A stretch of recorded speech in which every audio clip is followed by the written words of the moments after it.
130థ్ amendment bill గురించి దేశం మొత్తం మాట్లాడుతుంది. ఒకవైపు బీజేపీ అంటుంది అకౌంటబిలిటీ కావాలి, కరప్షన్‌కి చెక్ పెట్టాలి అని. ఈ పాయింట్‌లో బీజేపీని కరెక్ట్ అనే అనాలి. ఎవరైనా జైల్‌లో ఉన్న వాళ్ళు ప్రజల చైర్‌లో కూర్చోవటం కరెక్ట్ కాదు. అది జనాలు కూడా యాక్సెప్ట్ చెయ్యరు.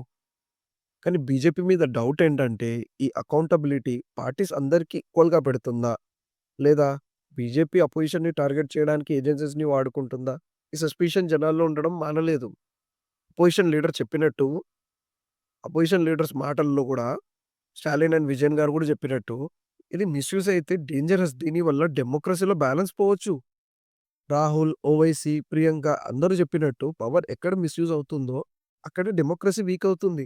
ఈ విషయం కూడా ఇగ్నోర్ జేయలేం. అయినా కూడా అపోజిషన్‌లో చాలా మంది సెల్ఫ్ ఇంట్రెస్ట్‌తో మాట్లాడుతున్నారు. ఇన్‌ఫాక్ట్ కొంతమంది కరప్ట్ లీడర్స్ భయపడుతున్నారు. ఎందుకంటే వాళ్ళ మీద కేసెస్ ఉన్నాయి. జైల్‌లో పెట్టే పాసిబిలిటీస్ గూడా ఉన్నాయి. సో, వాళ్ళ మినిస్ట్రీస్‌కి డేంజర్ గదా అది.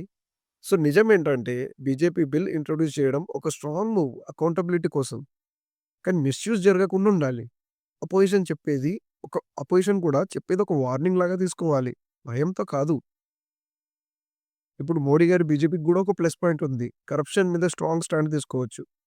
అపోజిషన్‌కి కూడా ఒక ప్లస్ పాయింట్ ఉంది. మిస్‌యూజ్ అనే డేంజర్‌ని హైలైట్ చేసి దానివల్ల ఈ అడ్వాంటేజ్ పొందడం. కానీ మైనస్ గూడా ఒకటుంది.